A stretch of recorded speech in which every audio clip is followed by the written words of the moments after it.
So many course creators have gone into that because they've got expertise that they've packaged for people and they're offering it in one-on-one services and that sort of thing. So to say no to some of that in order to build what's over here is really hard, especially if you feel like you're cutting yourself off. But yeah, it's unfortunately 100% necessary.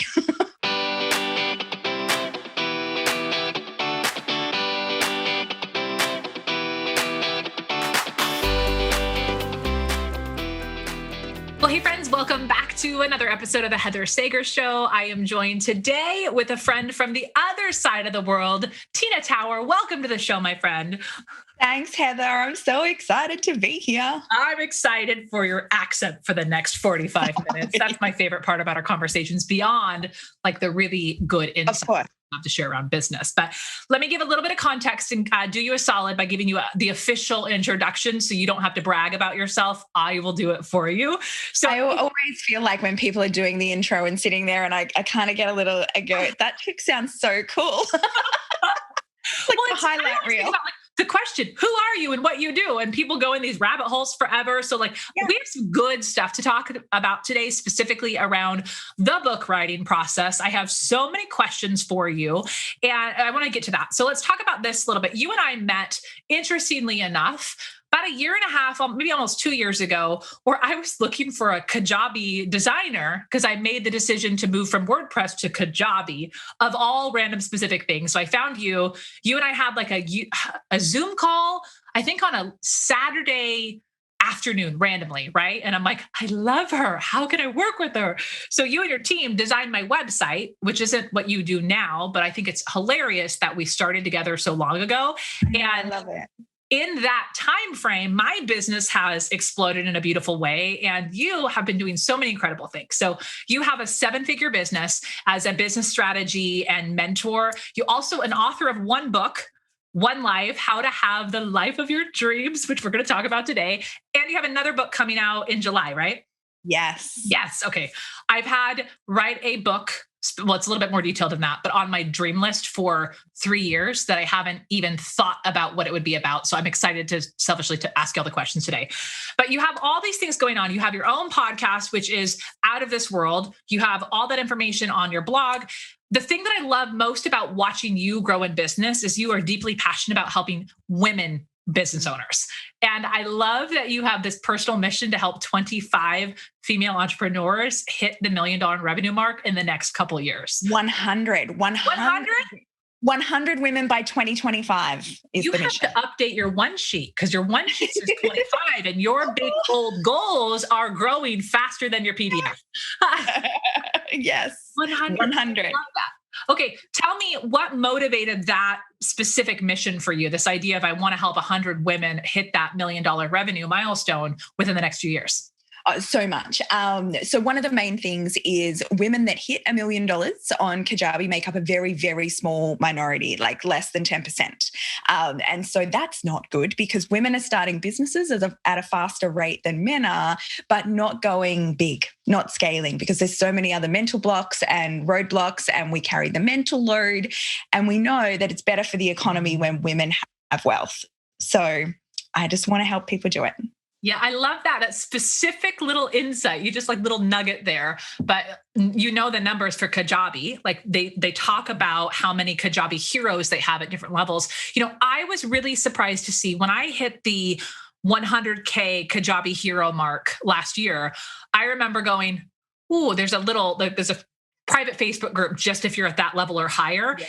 And you know how they say, what's the phrase around it's less populated, like farther along in your success journey? The Kajabi user group is so many people, the general one. But when you like pop through that line of the 100K, there are not many people in that group. And I was really, really surprised by that. So I love that you're specifically trying to get more women represented in that space. Yes, definitely. Very, very. Okay. So many things I want to talk to you about today. I'm really curious around this, given that your book and a lot of things you do are around creating the life you want. I'm a little curious around your life right now. What are you most excited about that you're working on right now that's really lighting you up?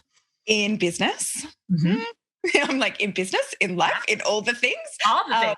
Look, I'm generally enthusiastic about life anyway, so I get very overexcited about many things. At the moment, my second book, Million Dollar Micro Business, is like the cover gets released today. It's through the final editing stage. And so it's at the exciting part of it where we're setting up all of the marketing and doing all of that.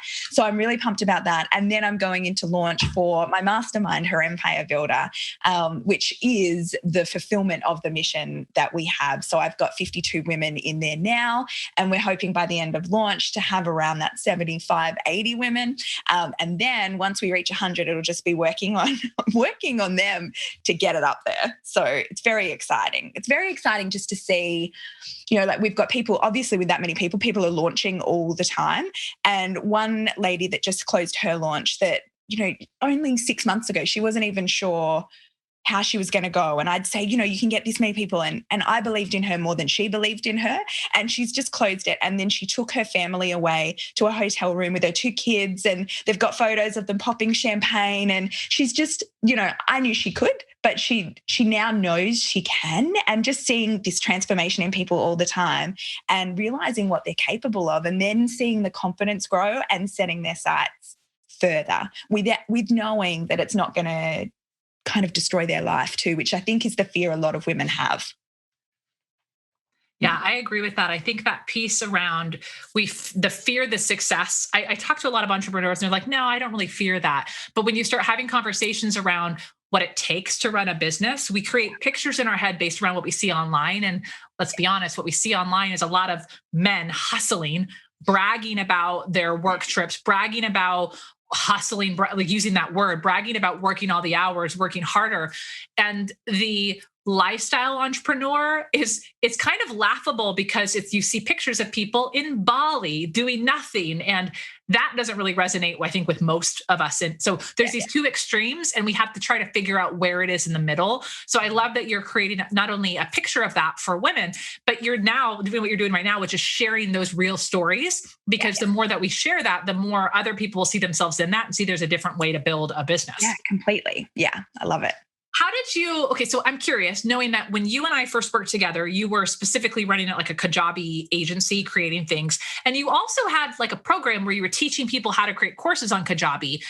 I think maybe because I was more on the building side, I didn't see as much of that. But tell me how you've made this transition of going, let me help people with this tool, to now literally building an empire. That's one of the words you use in your branding. How has that shift happened for you? And what were some of the things that contributed to you making these larger shifts? Yeah. So really, like it's all happened very, very quickly. I only started on Kajabi 3 years ago. So started in online courses 3 years ago.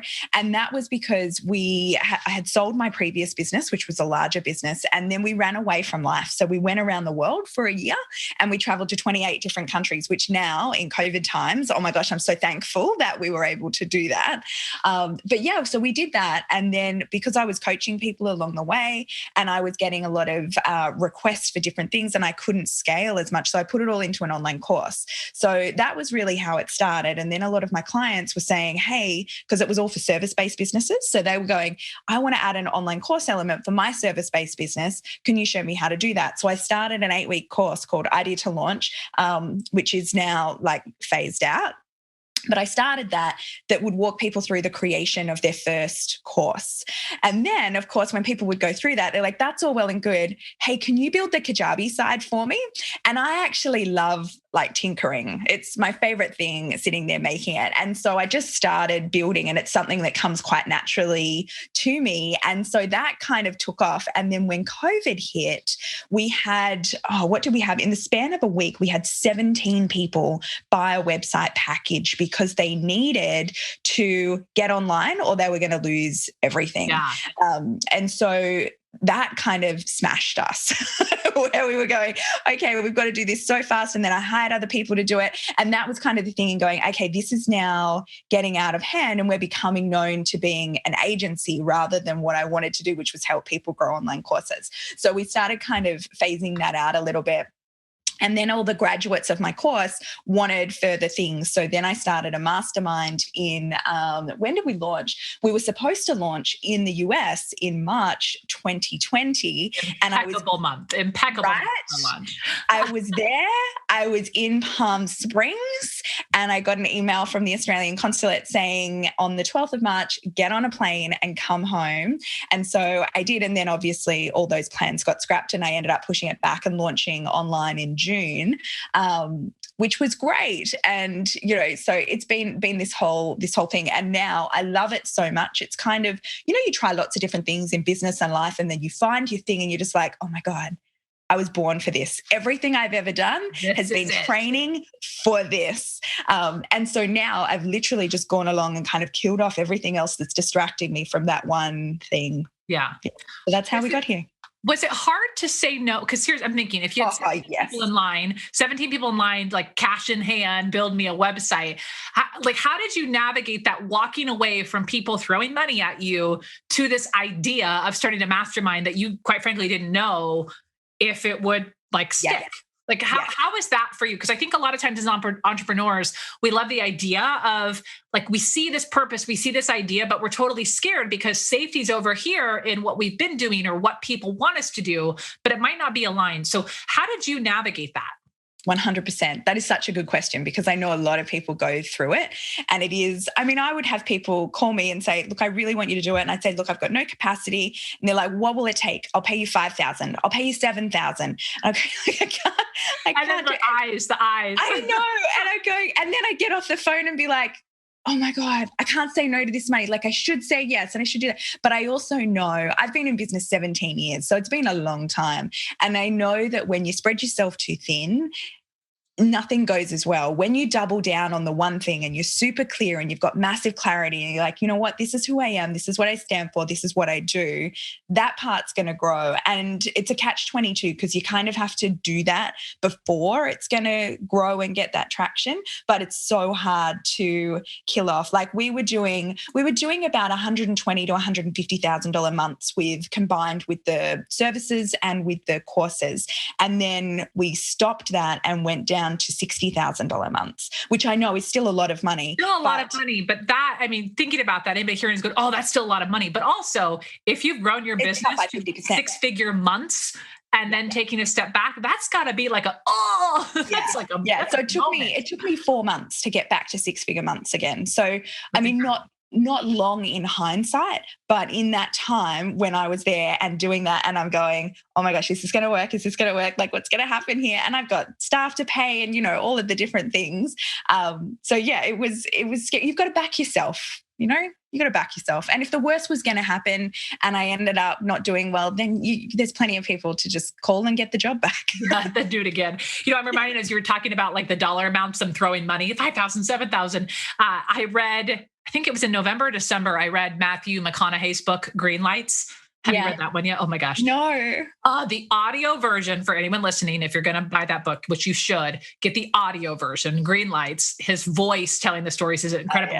But he talks about this big shift he made in his career where a few years ago, he decided, I'm not going to be the pretty boy in rom-coms anymore, which was a huge departure from what everybody knows Matthew McConaughey has. But if you think back in his early career, he was really known for dramatic work, and he didn't go to acting school and these other things. Very fascinating story, by the way. But he talks about how a few years ago, a movie producer came at him and he's like, what is it going to take to get you on this rom-com film? And they're like, 5 million, 7 million, 20, what it kept coming back. And he's like, at that point, I actually thought about it. And then at the next point, I really thought about it, but he made the decision that he was no longer doing rom-coms. But it reminds me of that, where when we hear somebody talk about that volume of money, it's easy to not identify with it. But I think we have our own version of that. I think a lot of us in business are holding on to something that we're doing as a crutch. And it's holding us back from doing the thing we want to do. So yeah, completely. Especially so many course creators have gone into that because they've got expertise that they've packaged for people and they're offering it in one-on-one services and that sort of thing. So to say no to some of that in order to build what's over here is really hard, especially if you feel like you're cutting yourself off. But yeah, it's unfortunately 100% necessary. Okay, so thinking about this journey, at what point did you realize that you wanted to become an author? Oh, so, you say you've had the dream for the 3 years to be an author. I've wanted to be an author since I was like a teenager. It was always my thing. So I did English as a major in high school and in university, and just always wanted to. I love books. I just am obsessed with books. I find it incredible that we can get someone's best IP that they've built up in their life for like $20. Yep. It's just amazing. When I was building my business, I was reading a business book every week. Like, I've just learned so much from books and I love it. And so I always wanted to contribute to that, and always thought that I haven't quite learned enough yet to contribute anything of value, was always my thing. I'm like, yeah, it's not quite yet. It's not quite yet. And when I actually decided to do it, I went onto my files, and you're probably the same, where you have ideas and you park them somewhere in notes. And I had written like the first couple of paragraphs of like 25 different books before I went, this is shit. No. I know. That'll be an after hours conversation we have around like, what's on your random list that you don't share with people? I'll show you mine if you show me yours. And so I had so many different things. I mean, I had tutoring centers before for children, and I had written a children's book before, but I don't really class that as like a book. So why I wrote this one was I'd just come back from my round the world trip, and I was getting a lot of questions from people in going, my life is just so out of the ordinary in terms of, I did everything quite young. I started business at 20. I got married at 21. I had kids at 24, and then started franchising at 27 and grew to a national company, and then sold it all by the time I was 33, and then like threw everything away and went traveling to be a hippie. And so people were quite intrigued by that. And through my whole life, I've had people tell me that you can't do that. That's not going to work out because of X, Y, Z. So I wanted to be able to put something out there that gave people the proof that it doesn't matter where you come from, or it doesn't matter what you do. You can actually, it's not all personal development hyped up bullshit. You can actually define whatever life you want to lead. And if you're committed to it, you can just do it unapologetically. And so I wanted to write about that. So that was the first book, which was One Life. So completely different to my second book. Yeah. Okay. So I'm excited to hear about that book in a second. So I'm curious, you had the idea. And so for you, when people started asking you questions, you're like, oh, there's something here. Let me talk about it. So, okay, we're going to get super like nitty gritty. What I think about is beautiful with this is we're just having a conversation, chatting about something you're passionate about. Like, this isn't, to my knowledge, something that you're like, and I have a program around how to sell you a book. Like, not at all, nor never will. Yeah. So this, I was really curious. We were joking before we hit record here. One of the things that I hate when it comes to networking is the expression, let me pick your brain. And I said, I'm actually going to questions like I was picking your brain, because selfishly speaking, I am really fascinated by this. So give me some tangibles here. You had the idea. You're like, okay, I'm going to do it. Let's pretend you were not a published children's book author, that you had no prior knowledge around how any kind of book publishing works. I literally know nothing. Like, I hear the term self-published versus get a book agent. I have no idea. So what did you do first? And somebody who's thinking about right now, like, where do they even start with this idea? Because it is a little overwhelming, because it's a world that, unless you know publishing, you literally don't know what to do, and you feel like you have to buy a course. Oh, yeah. It is crazy.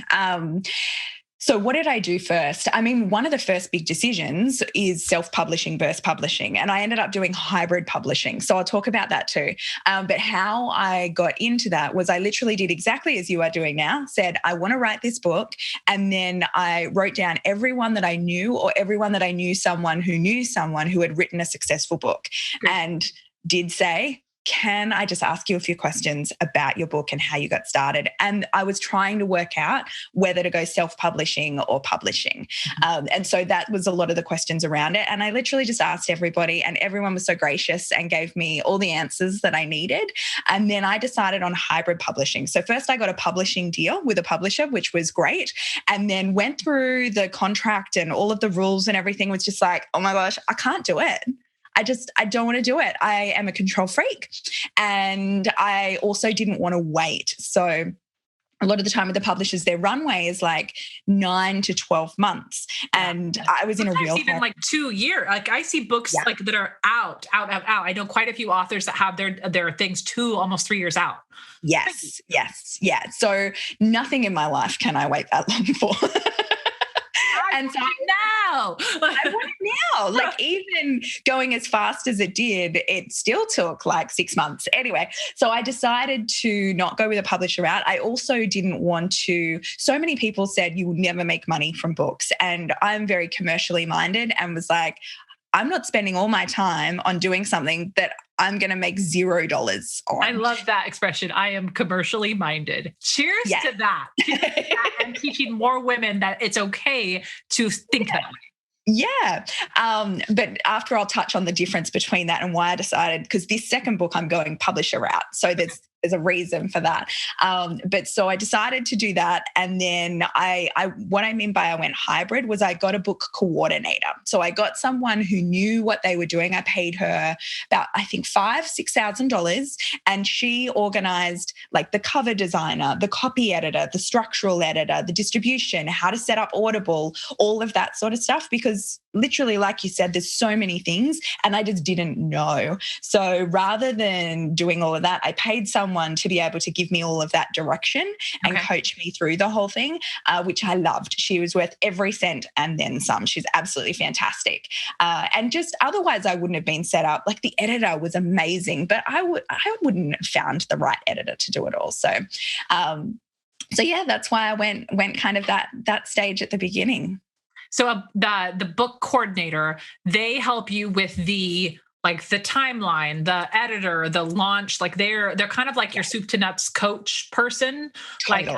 like your chaperone. Yeah, exactly. Going like, here's the timeline. Here's all the things that you've got to be aware of. Like she gave me an Excel spreadsheet. Here's what you need to do by what date. This is what you're going to need to provide to this person. And this is what they're going to give back to you. Because I didn't know in terms of going, like I could get copy editor quotes. I don't know what's normal, what's not. Even the printing, like she had like 5 different things of going, here's the people I've worked with. This is where they've got their books printed at. This is the positive of this factory, this factory, this factory. This is how you should do it. The distributor, like just saved me so much time and money. I love this. So I'm actually writing this down. This is going to be another take for me. So that's what they call hybrid publishing, where you've got a distributor and a person kind of guiding you, but it's not like self. Yeah. But I think there's value in this, going back to a lot of the conversation you're having just in general in your business of teaching women to think more commercially minded, thinking about creating wealth in their life. We have to think about this idea of time. So we could have control over everything. You and I were joking about how we like to tinker around on the back end of our Kajabi sites and we like to do the design ourselves. That is somewhere where we're good at it and we design and write in the process. But something like this, finding different quotes, putting things on your schedule, figuring out all the pieces that quite frankly, we don't have any knowledge on, and we're probably not going to use again until the next time we write a book. Like it isn't a process where it's worth putting all your time and energy in. So you have to ask the question, is it better to use your own time, which is a currency, or invest it in someone else who, quite frankly, will do it far better than you? Yes. I love this tip. I've seen like big book launches happening where people create the Facebook group and they do this big promotion around it. Does the coordinator help with that too? Is that part of like the promotion process? So she wasn't so much on the marketing side of things. I hired a PR agency to do mine, to help me with mine. It's the first time in my life I'd used a PR agency and I was a little underwhelmed with the process because marketing is my strong suit. So I'd built my previous business through PR and through personal branding. And I think I was expecting like this magic wand to just all of a sudden be on everything, which was probably unrealistic expectations from my part. But a lot of the things that they got, I was like, dude, I could have just done that myself. So I feel like the book coordinator was worth every cent. The PR firm, I've got someone again for my second release, but I've been really specific in terms of going, I want to be in this publication on these times. Can you do that? Yeah. And it's kind of working around that rather than going, hey, like just put me everywhere. Here's a bucket load of cash. Let's go.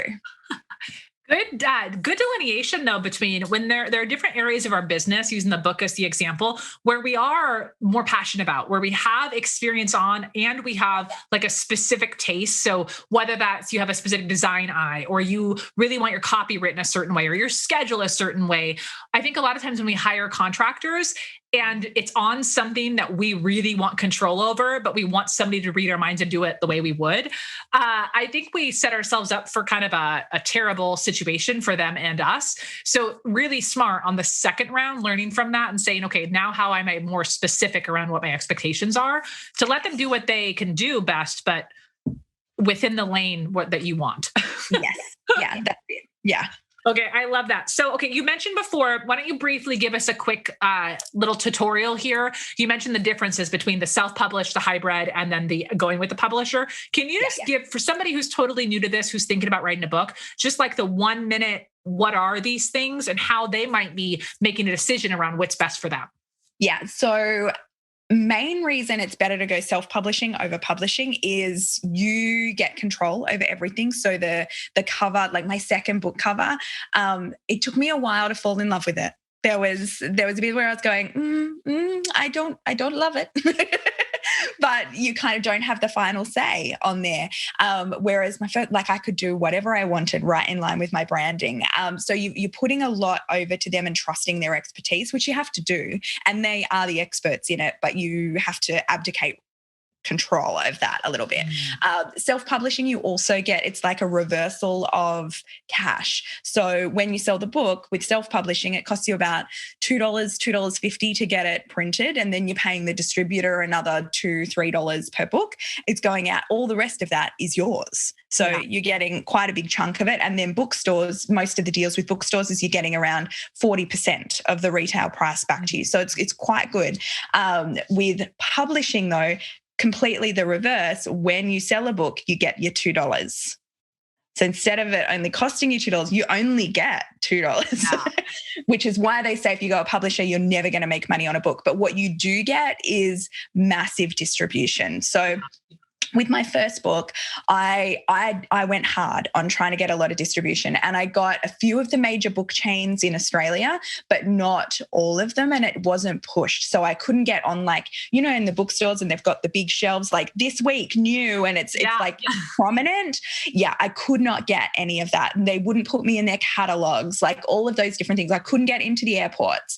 I couldn't get into a store in the US. Whereas now with the second book, because of the publishers, it'll be in Barnes & Noble, released in America. It'll be in all the major bookstores in Australia. It'll be everywhere because they've got all of those contacts and connections. Yeah. So this time I'm going for mass distribution rather than dollars. Yeah. Well, and it's one of those things is when you're at the point now within your business, you have your much clearer mission around how you're serving with the different ways to serve it, now getting more eyes on your business and having a wider impact. They say, you know, one of my mentors, Brendan Burchard, he talks about this all the time around how there is a different level of intention when you are an author around being able to spread your message to as many people as possible without expectation that these people are going to make you a ton of money. Like, it's a different mindset. You're serving wide versus at your higher end programs. It's a very acute focus, right? You're serving a specific niche of people at a very specific result, transformation at a premium price. You can serve broader if you go more of that route of writing a book, but you have to let go of this like need for conversion and be so like tied to everything making you so much money. You have to have that wider. That's exactly right. And that was really interesting conversations I had with people, because the second book's called $1 Million Macro Business, and it's how to turn your expertise into a digital online course. And in it, I did success stories of about 5 other people that have got 7-figure a year online course businesses. And I was looking around and I'm going, like, why haven't they written a book about it? Like, they're so good and they know so much. And they all kind of laughed at me and went, Tina, like, why would I write a book? I can make a course with it and make millions and millions of dollars just doing a few social media posts. Why would I bother all of it? Because writing a book is laborious. It is hard work. And so, they had no interest in writing the book, which I found great because, like I said in the beginning, I love books. And like you just said, it's wide. You go wide with it. So I've got high hopes for it. I want it to be like the next 4-hour work week, and for it to be like this global phenomenon in helping people go, I have something of value to share with the world, and this is how I can package it and put it out there. And then from those people, there'll be some of them that want to go big. And then that's when they can find me. Yeah. Okay. You said hard and laborious process. So that was one of the things we talked about when you and I were chatting about different topics for today's episode. What caught my eye was you're like, let's talk about what it really feels like to write and promote a book. So talk to me a little bit about that piece. Cause I do think so the same thing in the realm of speakers, right? Everybody wants to like say, I'm a speaker. I think in the same way, everyone wants to say I'm an author. Whatever that means to different people, like different things. But what does it really truly feel like to go through the process of writing and promoting a book? It's so hard. It's so hard. Look, now it's all fun part. Up until the second that I send the manuscript to the final editor, it's like the worst form of personal torture I've ever experienced in anything that I've done. Once I send it off, it's like I like wish it well in the world and I disconnect from it. And then it's just the fun part of the marketing and all of the things that I love. But up until that point, and the weird thing is I never feel like that when I put a course out or when I do a podcast episode or a webinar or anything like that. There's something about, and I think I care about books so much, and books are, I think my expectation for what it should do is just so high. Like if I just sold a couple thousand copies, I would just go into the corner and rock back and forth and cry. Like it's just, I didn't go through all of that for that. I want it to be really exceptional and really good. And so I write the whole time with that in my head of going like, this has to be like Brendan Burchard level good. Which is like an impossible standard because he's a unicorn.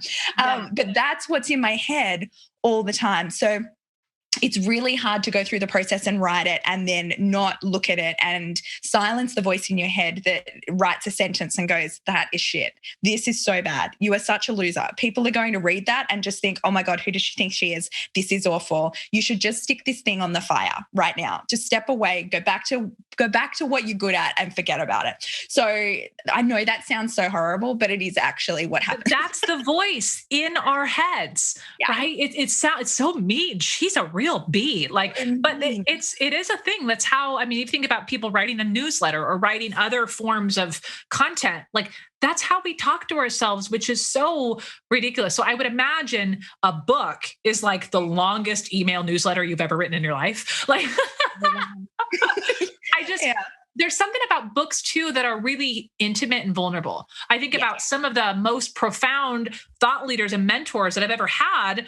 I don't know them, nor have I ever watched one of their videos. I've read their words and wisdom in a book. So there is this, especially if you're a book lover, there is a heightened expectation because you know how transformational. I mean, goodness, if anybody's watching this interview on YouTube, just looking behind you at your book wall, looking about me behind, we both, our offices are filled with books. So I think it's kind of like this badge of, or this rite of passage. Like, especially I would imagine your first book, this is how I feel about me. I'm like, it has to be good because it's me joining the club of all of the people I've admired and have shaped my professional and personal thinking. Yes. That's right? A high bar. That is a high bar. Heavy. Okay. So how did you push through that? Because clearly you did, because you launched your book. How did you push through that? Like what helped you silence that really nagging, very rude voice? Yes. So nothing really. I tortured myself the entire way through.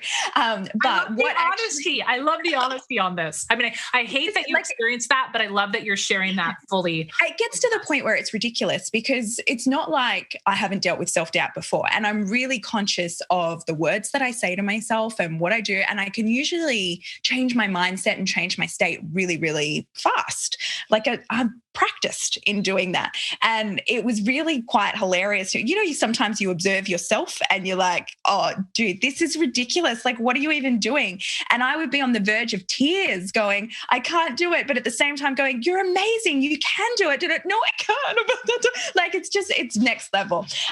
But so how I got through that was with a good old fashioned, like staged out kind of what do you call it? Like I broke it into chunks, really. So I had to work out exactly what I had to write by when, and I just made myself not get up until I'd written that part. So if it was 1,000 words or 2,000 words or that one chapter, I just had to sit there and do it until it was out. So that was one thing. The other thing was I take myself away to write. So I find that I can't write well. A lot of people, and this depends on the situation too. I know a lot of women who are parents who they'll steal an hour or two in the morning and do that. That could never work for me because I was just, it's such a different mind space to be in, to really go deep into a book and like immerse in it, that I found when I would try and write in little batches like that, it just wasn't as good. I'd read it back and it was very like disjointed and it just wasn't as good. So with my first book, I took the great personal sacrifice and took myself to Fiji for 10 days. Or it's a big sacrifice. Oh my gosh, I feel so sorry for you. Yes. And that was actually really good because I set the different milestones and I was like, once I get to here, I'm going to go have a massage. Once I get to here, I'm going to go get a cocktail. Once I get to here, I'm going to have a swim. And so everything was kind of broken. This is my kind of plan. I subscribe. I would like your checklist. Yeah. And it was just like, once I did that, I could just smash the whole thing out. And I went into this whole like book, right? I left the world and went into that world. And so that was much easier to do than to do it as kind of part of everyday life. And I know that's not practical for a lot of people, but I'm really glad I could do that because it made a much higher quality product to be able to, take a lesson out of Barack Obama went to, what did he go to, like Indonesia or something for 4 months to write his, we're just following in the footsteps of the greats. Yeah. Well, even if it's just a change of pace, right? So I find that I can't write and be creative at this desk. I'm working at this desk and cranking out Kajabi webs, like whatever I'm doing. This desk for me is not my writing space. Yeah, so I have to go to a different spot in my house to write. It's like the same thing. But for a project like this, it is going to be uncomfortable. So I would imagine the distractions, whether it's the phone, the pantry, whatever it is, those are mine. You have to figure out how do you disrupt your own normal, I don't want to do hard work things because it is going to be awkward and uncomfortable to push through. So that's a really good tip. Yeah. Even going like a few of the segments that I did was just taking my laptop down to the beach. But a lot of it is like you have to switch everything off and just kind of be super selfish in going, the rest of the world does not matter right now. Because if you get right into a bit and someone interrupts you, you go back to it and you've totally lost that flow and it takes ages to get back onto it. So you've got to really protect your energy while you're writing because it takes a lot. It's a weird thing. Yeah.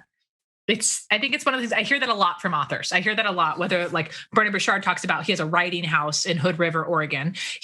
Which side note, I know that specifically because that's like 40 minutes from my house. I don't know where his house is. I just know that Hood River is there. So I'm not a creepy stalker. Maybe you should ask, for inspiration, may I borrow your house? I borrow said writing house. I'm going to write that. That's going on my vision board next to become an author. That would be a heck of a story. I'll report back on that one. But I think this idea of we know we need to get in a creative space, I think it's like next level when it comes to books. So I think preparing for that, let's like fast forward through all the pain parts for a moment. And I want you to remember the moment you first saw your book in print. Oh my God. I could cry just thinking about it. Like it's one of those things, and you see it on the screen a heap beforehand, but when you open that box and there it is in your hands, it's like equal parts like absolute exhilaration and you feel so proud of yourself and also dread of going, okay, is it all okay? Did I make a mistake somewhere? Like it's very exciting. It's very exciting. I would totally cry. I would ugly cry at the sight of it. Yeah. Yeah, but you totally deserve to. It's something that's there. You've written it to try and transform people's lives and impact them positively. And it's going out and it's going to sit on someone's shelf for like decades. Like it's a big deal. Yeah. That is a big deal. What did you do? How did you celebrate when you sold your first book? How did I celebrate? I don't even... you booked a massage for finishing a paragraph. So I would hope that you celebrated after you sold a book. If not, might I recommend that happen today? I went into like total marketing mode when the book came out. So when the book came out, I did a 12-city book tour. So I booked my own book tour, and this is something with self-publishing too. Like I booked my own book tour around the country and did all of that, and that was just fabulous because I got to see everybody and got to read excerpts from the book and got to do a whole heap of speaking and all of that sort of thing. So it made it kind of have this life, which was really, really beautiful. And I'm hoping that by the time the next one comes out, I'll be able to do that again and we won't be travel restricted. Yeah. Oh, I that piece, like I really miss, I was saying this earlier today. This is going to sound so weird to say, but I miss seeing people's eyeballs. Yeah. Like seeing people's eyeballs and seeing their reaction. There's such a brightness. Like even right now, I know this is going to sound weird to say, but for those watching video, they can see I'm staring at the camera lens right now. And I'm doing that because we're creating a video interview between the two of us. I can't see Tina's eyeballs. Like even on the video thing, like unless I do. I'm just looking at you the whole time. Well, I kind of did a whole hoopla on Instagram a couple of weeks ago where I told people, look at the camera. So now I'm like super conscious that I have to make sure I'm doing that. Otherwise some troll on the internet's going to be like, but you said, don't look at the face. Right. This is the narrative in my brain right now. Anyways, I miss being able to make eye contact with other people. Like you're looking at them, they're looking at you. You miss that. And I think especially that joyful moment of when someone is excited about your work. Oh, I hope you get to do that and get in person. Yeah. Well, it was one of my, like, lining up at speaking engagements and being one of those, because, you know, you're a speaker, you've been to many speaking things and seen the authors then go outside and they've got the cues and you're signing the books. And that's like, it sounds so ego driven, but I loved it. I loved having the lines moment. I mean, you all want your groupie moment. Like, and even just like, I was so surprised in going, because it's kind of like I was focusing, this is an interesting part actually, because I focused so much on the actual writing of the book. And a lot of the fear came from, you know, judgment and that sort of thing that was coming out. But I never actually thought of it beyond that point. So when people would come and they quote different things back from the book to me and say what parts they loved, and I was like, what? Like, you actually read it? Oh my gosh. Like, you were having moments of going, did I say that? That sounded good. Oh, so many times. So many times I thought, even when I was reading the Audible version and I'd get to a paragraph and I'd read a paragraph and be like, girl, that sounds really good. Yeah, a little like dust it off the shoulder. Yeah, I love those moments. I look forward to that in the book form. So what would you say to someone who's thinking about this, right? They've had, like me, what would you say to me, Tina? But someone who's been writing down, like, I want to be a best-selling author. I want to write a book, still trying to figure out what that message would be. What advice would you have for someone who has it on their bucket list? Yeah, do it is the thing. And try and go, like, one of the questions that I always have is, what if it was easy? So looking at the people that have done it, because it's going to be hard no matter what, because it's so long. It's such a big project. You know, a lot of the projects that we create are not these massive things. Like writing 80,000 words for a book is a lot of words that it's going to, like, you've got to be committed to doing it. But if you go, okay, if I'm going to do something hard like that, what's the easiest way I can do it? How can I make it work around my life and my family and enable me to do it? And then carve out that time and just be committed to getting it out there, because it is so worth it. It's not only worth it to put your expertise down on paper and you've got that, but also will solidify in you a lot what you know and like reverberate all of the knowledge that you have. And it's something that's there. You've added to your legacy that's going to be there forever. And it also, from a business sense, gives you massive credibility. So when people look at it, like you said before on your one sheet, you know, people love to say that they're speakers. Having author on there, like, it does give a new level of respect. People are like, oh, you're an author too. And I did notice that respect is different for self-publishing and publishing, which is interesting. A lot of people thought I went self-publishing because I couldn't get a publishing deal. So that's interesting of how people have treated it now that I've got another one coming and it's with a publisher, and people are like, oh, it's a serious one. Oh, you fancy. Yeah. So that's interesting. Yeah. You've got to do it. Okay. I'm fired up about this. Totally going to write my book. Still got to figure out what I'm going to write about. I can't make up my mind. I have that list of journals and all those things we talked about, but I'm super excited. I am so appreciative of how generous you are sharing with this. I think learning from someone, especially someone who isn't even trying to, like, this is not what you do. This is not what you sell. You just have a good heart and you truly have a mission to help other women share their message. which is very aligned to what I do. So Yes. I love that you were so generous in sharing this insight and wisdom today. Hey, Tina, for those who are, I think this is a book that everyone should read, / when you said Audible, listen to, because you narrate it, right? I do, yeah. Yeah. Okay. This is a But good in more of a meditation voice. more. Oh, okay. Okay. Well, I think that would be very soothing. So, where can people, because I know you are in another country, most of my audience is the US. However, shout out, I have New Zealand, Canada, Germany in the house listening to the show. So where can people find this book, and then also keep an eye out for that book in July? Yeah, so Amazon is of course the easiest place to get everything. They rule all. I'm sorry to support Amazon for those of you who love the independent bookstore, but sometimes it's just not in the cards. I'd rather you support Tina and buy the book. Okay. Hopefully in July, the new book will come out in all the independent bookstores in the US. Yes. We'll start a movement and everyone has to ask their independent bookstore, do you stock $1 Million Micro Business? Yeah. So that we get it in there. We will do that. Okay. And then in the meantime, you are a joy to follow online. You have so many great resources, especially for women business owners in this online space. Where's the best place for people to connect with you? Yeah. So if I've done my job right, I'm really easy to find. TinaTower.com is the easiest place. There's a heap of free resources on there. And let me know on Instagram, Tina_Tower, what book you're going to write. Yes, that's such a good question. Be sure, if you guys love today's episode, be sure to give Tina a lot of love. Tag us both on Instagram. We'd love to see what you do with this.